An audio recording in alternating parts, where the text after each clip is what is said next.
नमस्कार दोस्तों, मैं हूं आपका अपना विनोद कुमार तुषार और आप देख रहे हैं बढ़ते बेक ऑफ कदम मेरे साथ। आइए जानते हैं इस समय की विशेष खबर। नमस्कार।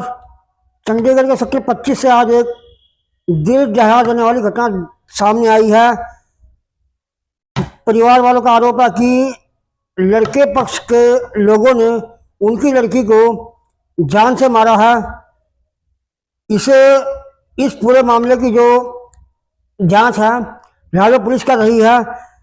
पीड़ित परिवार का आरोप है कि उनकी लड़की को लड़के पक्ष की ओर से फांसी देकर के मारा गया है।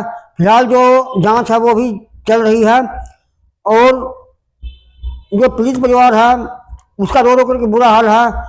उस पीड़ित परिवार का कहना है कि अगर उन्हें इंसाफ नहीं दिया गया चंडीगढ़ पुलिस की ओर से तो वे सड़कों पर धरने लगाने के लिए मजबूर हो जाएंगे।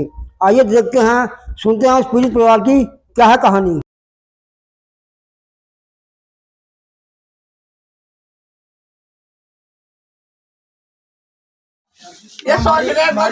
यो देखो जी निशान। अरे कोई गलती होगी वापस दे देते। इन्हें क्या खा रही थी यार? ये देख भैया, तू देख ना, देख पीछे भी देख। अरे यो फांसी ले नहीं सकती है, सो हमारी बहन है। मैंने कोई गलत काम नहीं करा। अरे नमस्कार सर। सर क्या मामला था जो सुबह आपको यहाँ पे आना पड़ा? सर मामला ये था, हमारी जो बहन है ना, जो हमारी बहन काजल थी, सेक्टर 25 में रहते थे, तो इसकी अभी अभी शादी हुई थी। शादी हुए को 1.5 साल हो गया है, 1.5-2 साल हो गए हैं। और मैटर ये था, ये रात को जो हमारे जिनके साथ शादी हुई थी, सचिन जी जो इनका नाम है ना, वो गए हुए थे सर। तो वो पूरी रात बाहर था दारू पी के, है ना।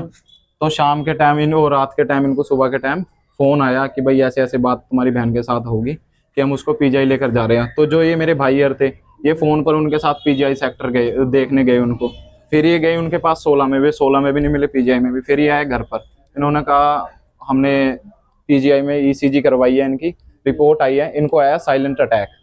साइलेंट अटैक की कोई ऐसी शिकायत नहीं थी। मैं कहा जी चलो ठीक है। अब हमें ये था कि भाई इसकी सास और जो ससुर है ना, मैं कहा चलो अच्छे से मतलब प्यार मोहब्बत सब कुछ करते हैं, है ना। मैं कहा ऐसा तो हो नहीं सकता, क्योंकि हमें तो इनके ऊपर बहुत विश्वास था। तो बाद में हमें तो ऐसे ही लग रहा था कि मतलब ये वो ही है, मतलब साइलेंट अटैक ही है। हम तो मान गए थे। मैं कहा चलो जी ठीक है। इन्होंने इतनी जल्दी करी, हमने हड़बड़ाहट में, मैं कहा अभी तो हमारे रिश्तेदार भी नहीं, तो फूकने की नुआ दुआ भी दिया, रेडी रूडी कर दिया ले जाने के लिए। हमको शक था इन्होंने हमारे अंधविश्वास को, जो हमारा विश्वास था वो विश्वास तोड़ दिया। हमने इन पे विश्वास बना के रखा शुरू से ही। हमने प्यार प्रेम से आज तक कुछ नहीं किया। हमने अपने डैडी से ऊपर होकर शादी करी, इनसे अच्छा परिवार है, पर इन्होंने हमारे साथ दगा करी है। और दगा कैसे कि इन्होंने हमें बताया साइलेंट अटैक आया, हमने वो मान लिया। मैं कहा चलो इतना प्यार प्रेम मिल रहा है इसको लड़की को। तो बाद में जो मेरी सिस्टर थी वो आई, उन्होंने इसका गला वगैरह सब कुछ देखा, और गले पे निशान थे, पीछे बेल्टों के निशान थे। तो फिर हमें पता लगा फांसी दी। हमने इनको पूछा, इन्होंने कहा नहीं उसके गले में दर्द था इसलिए उसने दवाई मांगी थी। दवाई खाने से अब किसी के गले पे निशान तो आ नहीं सकते है सर, है ना। तो फिर हमने रिपोर्ट कराई, फिर हमने थाने में पुलिस वालों को बुलाया, पुलिस वाले उनको ले गए। फिर उन्होंने फिर बाद में कबूल किया कि ऐसे ऐसे था। अब सर मान लिया चलो इनकी गलती भी नहीं है, तो इन्होंने पहले झूठ क्यों बोला कि साइलेंट अटैक में गई। अब इन्होंने लड़की को मारा है, क्या किया है, कुछ भी किया है ना, इन्होंने उसके साथ गलत किया है, उसके बेल्ट मारा है और मारी है लड़की जी। दुर्घटना घटी है और इन्होंने अंधविश्वास किया है। हम चाहते हैं कि ऐसा किसी की दी बेटी के साथ ना हो जो हमारी बेटी के साथ हुआ है। हमें इंसाफ मिलना चाहिए जरूर। हमें ना इसमें सब बिरादरी की है, दी बेटी है। हमारी लड़की के साथ बहुत नाजायज हुआ है और ये नाजायज किसी की दी बेटी के साथ होना नहीं चाहिए। हमने बहुत विश्वास किया, पूरा परिवार मारपीट की लड़के और इनका पूरा परिवार शामिल है। दिया इन्होंने मिलकर परिवार में, और इसमें इनकी लड़की भी शामिल है। इन्होंने हम मृत्यु के लिए लड़की को जल्दी निला भी दिया और उसको निला के इन्होंने सूट भी पहना दिया। और जब इनको पता था कि लड़की मर चुकी है, इन्होंने बहुत जल्दी करी, उसकी ने ये चीज भी निकाल ली सोने की, और ये आरटी पेशेंट उसको पिला दिया इन्होंने। ये हमें डेड बॉडी से मिली है।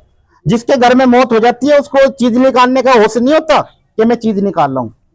हमारे साथ भाई ये बहुत दुर्घटना हुई है। हम चाहते हैं किसी दी बेटी के साथ ऐसा ना हो। सबको कहते समाज को हमें इंसाफ मिलना चाहिए। हाँ जी, हमें जी इंसाफ मिलना चाहिए। देखो इंसाफ के लिए जिसके घर में मौत होती है उसको चीज निकालने का हौसला नहीं होता इंसाफ कि के ये दम सोने पर की ही चीज काट के आज करके हम आर्टिफिशियल लोग पर आ जाए। कायम है कि भाई हमें इंसाफ मिलेगा। अगर हमें तब भी इंसाफ ना मिले, हमारा कुछ नहीं रहा हाँ अब। जी, चंडीगढ़ पुलिस आप लोग क्या मांग करते हैं? हमें इंसाफ चाहिए जी। हमें जी बस एक ही चीज चाहिए, हमारी लड़की के साथ इंसाफ हो, क्योंकि हमारा तो कुछ रहा ही नहीं। एक हमारी बहन ही थी जिससे हमारा प्यार प्रेम था बहुत ज्यादा, और 8 महीने का जो हमारा एक बच्चा है, हम उसको तो हम अपने आप वापस ले जाएंगे, क्योंकि ये तो सारे इन्होंने हमारी बहन मार दी, तो उसका क्या विश्वास है कि उसको रखेंगे या नहीं रखेंगे। ठीक है जी, 8 महीने का बच्चा है। और इनकी जो इसकी मेरी बहन की जो सास थी जो बोल रही थी, वो खैर पहले तो हमें झूठ बोल रही थी कि मैं इसके पास ही पड़ी थी पूरी रात, इसको कुछ नहीं हुआ, ये छोटा सा काका रोने लग गया, मैंने उठाया, काजल क्या हुआ, हम इसको फिर हॉस्पिटल लेके गए। ऐसे वैसे झूठ दोहराते रहे और हमको मतलब ऐसे भटकाते रहे। हम तो यही थे कि साइलेंट अटैक आया कि प्यार मोहब्बत है। भैया हमारे साथ बहुत बड़ा हमारे साथ अंधविश्वास बहुत ही हुआ है। ज्यादा हम गलत हुआ चाहते हैं कि हर भाई को इंसाफ मिले, किसी की दी बेटी के साथ ऐसा ना हो। हम इस समाज से, पुलिस से यही दरखास्त है हमारी कि हमारी बेटी की आत्मा हम को कभी शांति थाने मिले। कचहरी में जी आज तक गए नहीं, नाम इस मामले बस। में पड़े, पहली बार हमारे जिंदगी में हो, पर हम अब हमें कहीं कोर्ट तक भी जाना पड़ेगा ना, पूरी दुनिया तो हम जिसके हटेंगे पास नहीं जाना बिल्कुल पड़ेगा, हम भी। हटने के नहीं बिल्कुल। पैसे से किसी चीज से हम नहीं हटेंगे। हम अपनी बेटी को इंसाफ दिला के रहेंगे। अगर इनके पास पैसा तो हमारे पास भी इंसानियत तो यही है सर, झूठ नहीं तो सच तो काम आता ही है। हम दरखास्त यही है हमारी कि वेस्ट पुलिस से, चंडीगढ़ प्रशासन से, कि हमें इंसाफ मिलना चाहिए। हमारी लड़की के साथ जो हुआ किसी दी बेटी के साथ ना हो।